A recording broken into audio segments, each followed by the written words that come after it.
मैं doctor Ghanshyam Bairwa, सहाचार्य Sanskrit, doctor Bhimrao Ambedkar राजकीय महाविद्यालय श्री गंगानगर। मैं आज आपको बताना चाहूंगा कि मम्मट के द्वारा जो काव्य प्रकाश लिखा गया है, यह एक काव्य शास्त्रीय ग्रंथ है और इसमें काव्य शास्त्र से संबंधित सभी नियमों का समन्वयवादी दृष्टिकोण से वर्णन किया गया है। मम्मट ने काव्य प्रकाश की रचना में संपूर्ण काव्य शास्त्रीय नियमों के विवाद को शांत करते हुए एक नवीन काव्य शास्त्रीय आयामों की स्थापना की, जो परवर्ती आचार्य द्वारा सर्वग्राह्य है और सर्वमाननीय है। काव्य प्रकाश एमए संस्कृत के उत्तरार्ध के 7वें प्रश्न पत्र के रूप में महाराजा गंगा सिंह विश्वविद्यालय में पढ़ाया जाता है और पूर्व की कक्षा में मैंने आपको बताया था कि किस प्रकार से मम्मट ने अपने ग्रंथ में मंगलाचरण की स्थापना की, वाग देवी सरस्वती की स्तुति की, उनको प्रणाम किया और तदुपरांत द्वितीय कारिका के रूप में उन्होंने काव्य प्रकाश में काव्य प्रयोजन की प्राकल्पना की। मम्मट आचार्य के मस्तिष्क में ये रहा होगा कि किस प्रकार से कोई व्यक्ति काव्य की रचना करे और किस लिए कोई व्यक्ति उस काव्य रचना का अध्ययन करे। इस परिकल्पना को ध्यान में रखते हुए उन्होंने पूरी सजगता से, पूरी ईमानदारी से काव्य में मंगलाचरण का गान करने के उपरांत ही तुरंत ही काव्य प्रयोजन की स्थापना की कि कोई भी व्यक्ति बिना प्रयोजन के कार्य नहीं करता।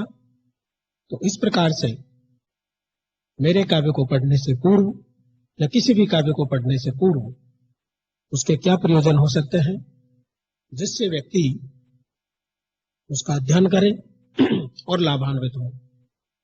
चूंकि मानव प्रकृति से मनुष्य सुखोन्मुखी होता है, तो मम्मट ने भी उस सुखोन्मुखी प्रवृत्ति को ध्यान में रखते हुए व्यक्ति को लाभ की भाषा में अपने प्रयोजनों की स्थापना की।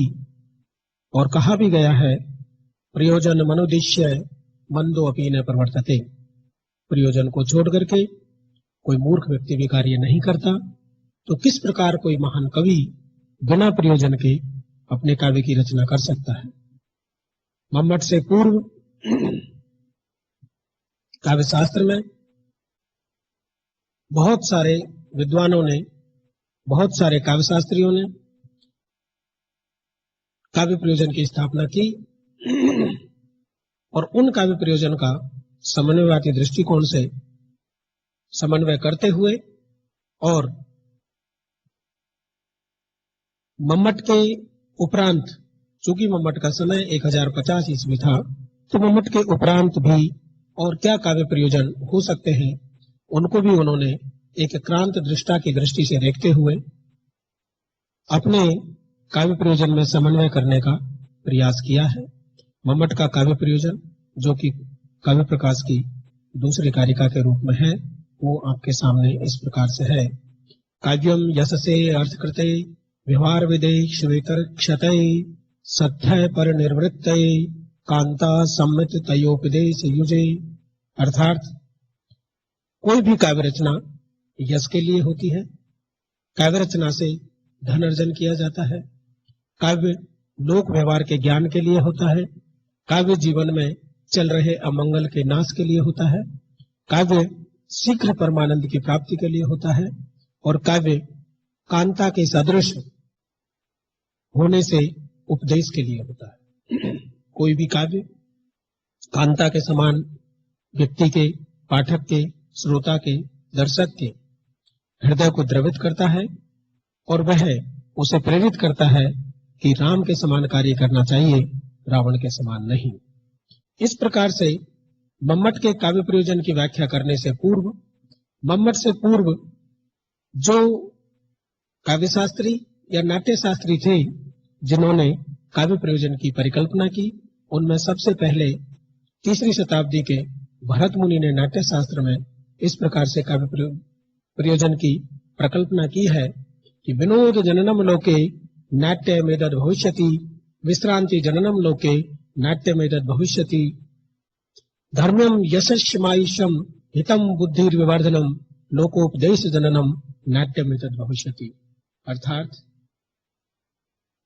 कोई भी काव्य आनंद के लिए होता है, कोई भी काव्य उपदेश के लिए होता है, कोई भी काव्य जीवन में शांति की स्थापना के लिए होता है, कोई भी काव्य हित करने के लिए होता है और बुद्धि को बढ़ाने के लिए अर्थात बुद्धि कौशल को उत्पन्न करने के लिए होता है। इस प्रकार की परिकल्पना भरत मुनि ने 3री शताब्दी में काव्य के प्रयोजन की। उनके पश्चात 5वीं शताब्दी में भामे हुए और उन्होंने काव्य अलंकार में काव्य प्रयोजन का बहुत सटीक मंथन करते हुए बताया कि धर्मार्थ का मोक्षेषु वैचक्षण्यम कलासु च करोति कीर्ति प्रीतिम च साधु काव्य निबंधनम।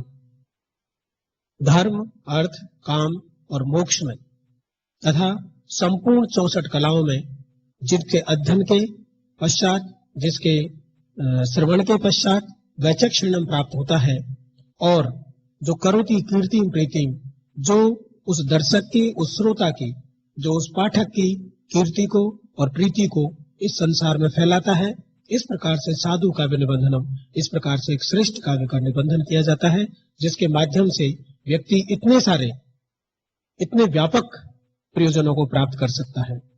उसी प्रकार से उनके पश्चात वामन हुए और वामन ने काव्यम सत दृष्टा दृष्टार्थम प्रीति कीर्ति हेतुत्वात्, काव्य जो सत काव्य होता है उसके 2 प्रयोजन वामन ने बताए, एक दृष्ट और एक अदृष्ट।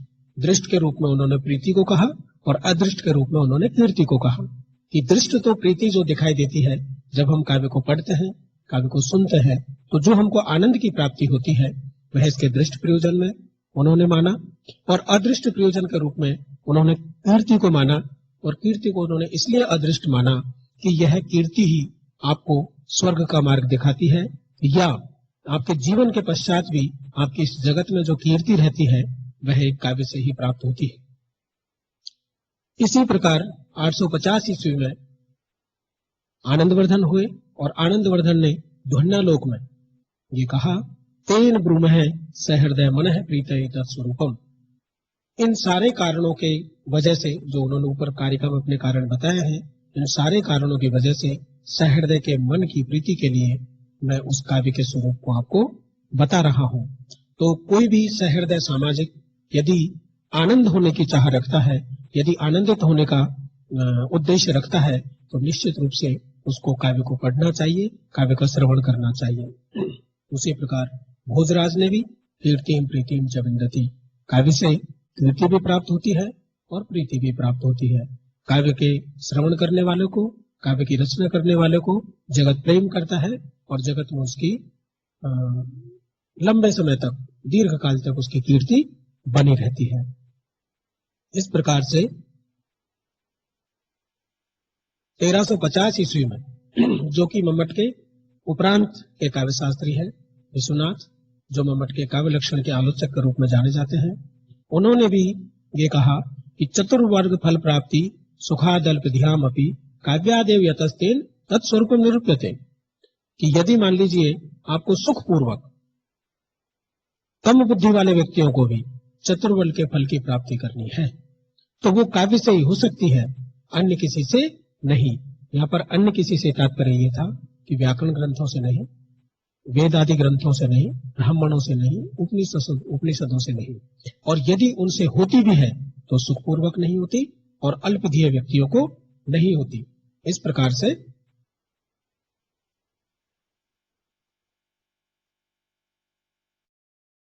विश्वनाथ का जो काव्य प्रयोजन था वो भी क्रांत दृष्टा की दृष्टि से मम्मट ने अपने काव्य प्रयोजन में समाहित कर लिया था। और ये कहा भी गया है कि काव्य बंधो अभिजाताना हृदय आह्लाद कारक चतुर्वर्ग फलास्वाद की क्रम्य तद्विदाम काव्यामृत सेनांतर चमत्कारों विद्यन्ते। निष्कर्ष रूप से ये कहा गया था कि काव्य का जो बंधन है, काव्य का जो बंधन है वह निश्चित रूप से हृदय को आनंदित करने वाला होता है। अब जो इन्होंने काव्य का प्रयोजन की जो कारिका दी, उस कारिका की जो वृत्ति है वो इस प्रकार से है, उसका मैं आपके सामने पठन करता हूँ। कालिदास आदि नामेव यशः, श्रीहर्ष आदि धावक आदि नामेव धनम, राजादि गतोचित आचार परिज्ञानम, आदित्यादि मयूरादि नाम विवनर्थ निवारणम, सकल प्रयोजन मौलीभूतम समनंतरमेव रसास्वादन समुद्भूतम विगलित वेदांतरमानंदम, प्रभु सम्मित शब्द प्रधान वेदादि शास्त्रेभ्य सुहृत सम्मितार्थ तात्पर्यवत पुराणादि इतिहासेभ्यश्च शब्दार्थयो गुण भावेन रसांगभूत व्यापार प्रवणतया विलक्षणम यत काव्यम लोकोत्तर वर्णना निपुण कवि कर्म तत्कांत्यो सर सरसता पादेनाभिमुखीकृत्य रामादि वदवर्तितव्यम न रावणादि वदिति व्यपुदेशम च यथा योगम कवेश हृदय च करोति ति सर्वथा तत्र न यतनीयम। इस प्रकार से इन्होंने वृत्ति में ये कहा कि काव्य यश के लिए होता है, जिस प्रकार से कालिदास आदि को काव्य से यश की प्राप्ति हुई थी। काव्य धन के लिए होता है, जिस प्रकार से धावक एक कवि थे और उन्होंने ये बताया जाता है, ये प्रसिद्धि प्राप्त है कि श्री हर्ष को उन्होंने रत्नावली की रचना करके विक्रय कर दिया था, तो श्री हर्ष ने उसको पैसे दे करके, धन दे करके धावक से क्रय कर लिया था। तो उसका इसमें वर्णन किया गया है कि जिस प्रकार से धावक को श्री हर्ष आदि को रत्नावली क्रय करने पर जो धन की प्राप्ति हुई थी, राजादिगत उचित आचार परिज्ञानम, और राज विषयक जितना भी उचित आचार व्यवहार है उसके ज्ञान के लिए काव्य होता है। काव्य के द्वारा इस प्रकार के ज्ञान की प्राप्ति होती है। आदित्यादि मयूर आदि नाम एवं अवर्थ निवारणम, और मयूर जो कवि हुए थे उन्होंने आदित्य स्तुति मंत्र की रचना करके अपने जीवन में जो अनर्थ था उसका निवारण किया।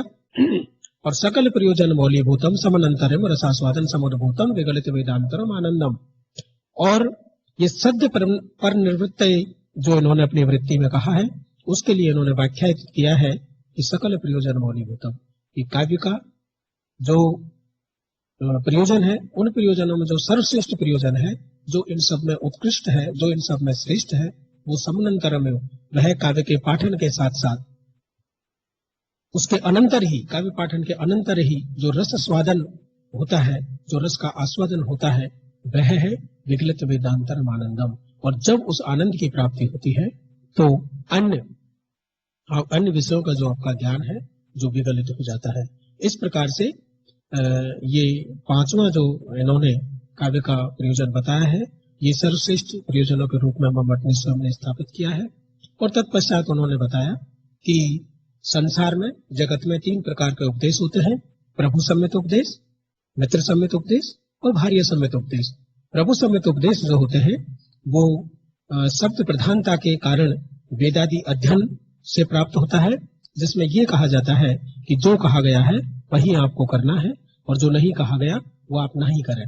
और मित्र सम्मित उपदेश पुराण इतिहास अर्थात महाभारत और रामायण जो कि हमारे ऐतिहासिक ग्रंथ हैं उनसे प्राप्त होता है, जिसमें यह कहा जाता है कि यदि आपने ये कार्य किया तो आपको निश्चित रूप से कीर्ति की प्राप्ति होगी, और यदि आपने ये कार्य किया तो जगत में निश्चित रूप से आपकी अपकीर्ति होगी। और कहा भी गया है कि रामादिवत वर्तितव्यम न रावणादिवत।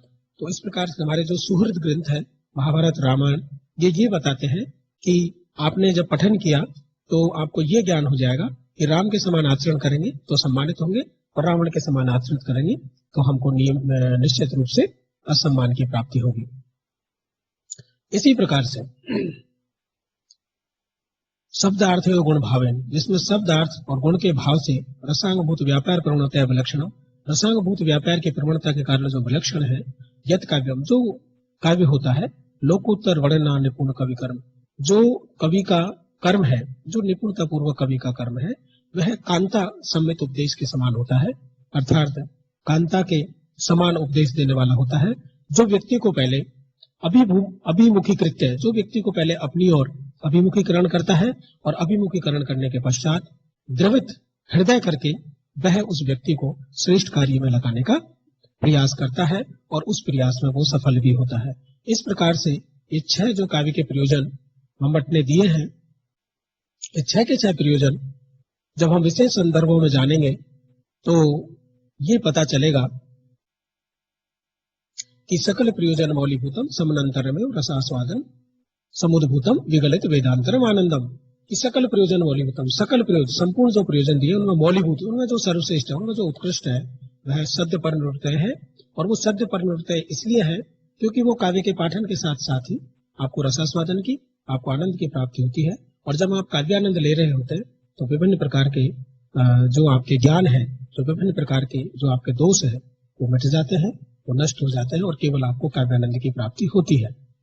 और काव्यास्वादन काले कवेरपि सहृदयांत पातितया रसास्वाद है।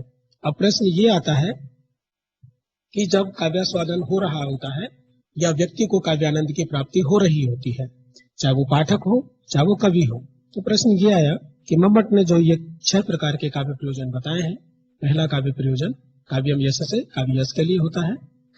दूसरा काव्य प्रयोजन काव्य धन के लिए होता है, काव्य व्यवहारिक ज्ञान के लिए होता है, काव्य जीवन व मंगल के नाश के लिए होता है, काव्य केवल आनंद के लिए होता है, और काव्य कांता के समान व्यक्ति को उपदेश देकर के उचित कार्यों में नियोजित करने का प्रयास करता है या सफल रहता है। इनमें प्रश्न ये आया कि कौन से कवि के लिए है और कौन से पाठक के लिए है। तो कुछ विद्वानों ने इसमें भेद करने का प्रयास किया और उन्होंने कहा कि यश,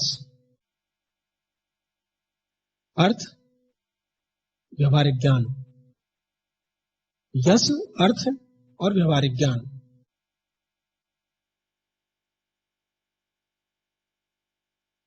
काव्य यश के लिए होता है, ये कवि के लिए है।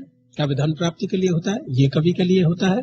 और शिवेतर क्षतय और काव्य अमंगल के नाश के लिए होता है, ये कवि के लिए होता है। लेकिन काव्य शीघ्र परिनिवृत्ति आनंद के लिए और काव्य उपदेश के लिए ये पाठक के लिए होता है।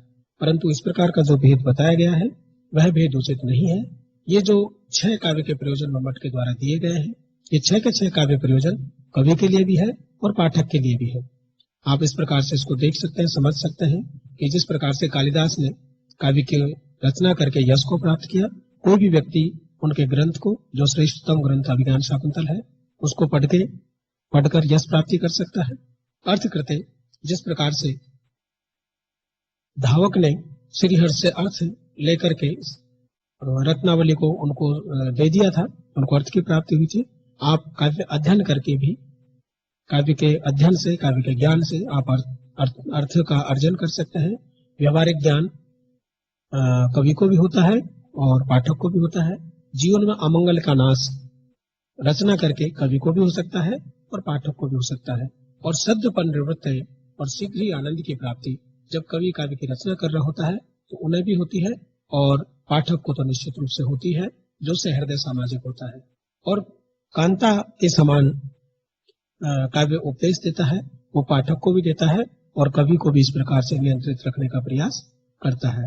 इस प्रकार से मम्मट ने अपने काव्य प्रकाश में काव्य प्रयोजन की परिकल्पना की और काव्य प्रयोजन की परिकल्पना उन्होंने समन्वयवादी दृष्टिकोण से की और न कहीं पर उन्होंने इस प्रकार को विवादित किया। उनसे पूर्ववर्ती जितने भी आचार्य थे, काव्यशास्त्री थे, उन्होंने जो काव्य लक्षण उन्होंने जो काव्य प्रयोजन हमको दिए या दर्शाए, उन सभी काव्य प्रयोजन का समन्वय मम्मट ने अपने काव्य प्रयोजन में करने का प्रयास किया है। जैसे हम यूं कहें कि इनमें कौन सा धर्म, अर्थ, काम और मोक्ष के लिए है, तो हम यहाँ पर ये देखेंगे कि यश और अमंगल तो यहाँ पर धर्म के लिए है और अर्थ के लिए अर्थ ही है, धर्म, अर्थ और काम। सद्य परिनिवृत्तय ये काम के लिए है कि व्यक्ति की निश्चित रूप से कामनाएं पूर्ण होती है। और कांता सम्मित उपदेश जी, ये उपदेश की परिकल्पना काव्यशास्त्री मम्मट ने स्वयं ने की है। तो हम यहाँ ये भी देखेंगे कि मम्मट ने यहाँ पर धर्म अर्थ काम मोक्ष का नाम नहीं लेते हुए भी धर्म अर्थ काम और मोक्ष को मस्तिष्क में एक परिकल्पना के रूप में रखा और उनकी पूर्ति ही निश्चित रूप से इन काव्य प्रयोजनों से होती है। यदि इन छह की पूर्ति होती है काव्य पढ़ने से, तो निश्चित रूप से आपको धर्म अर्थ काम और मोक्ष की भी पूर्ति हो जाएगी। इस प्रकार से मम्मट का जो ये काव्य प्रयोजन है अत्यंत सराहनीय, अत्यंत ग्राह्य और समाजवादी दृष्टिकोण से रखने के कारण ये ज्यादा आलोचना इसकी ज्यादा आलोचना न हो सकी और परवर्ती आचार्यों ने ससम्मान इसको स्वीकार कर किया। इस प्रकार से आज के इस व्याख्यान में मैंने आपको ये बताया कि मम्मट का जो काव्य प्रयोजन है, जो कि काव्य शास्त्र के द्वितीय कार्य का है, ये किस प्रकार से हमको लाभान्वित करता है, पाठक को भी और कवि को भी। आज के लिए धन्यवाद।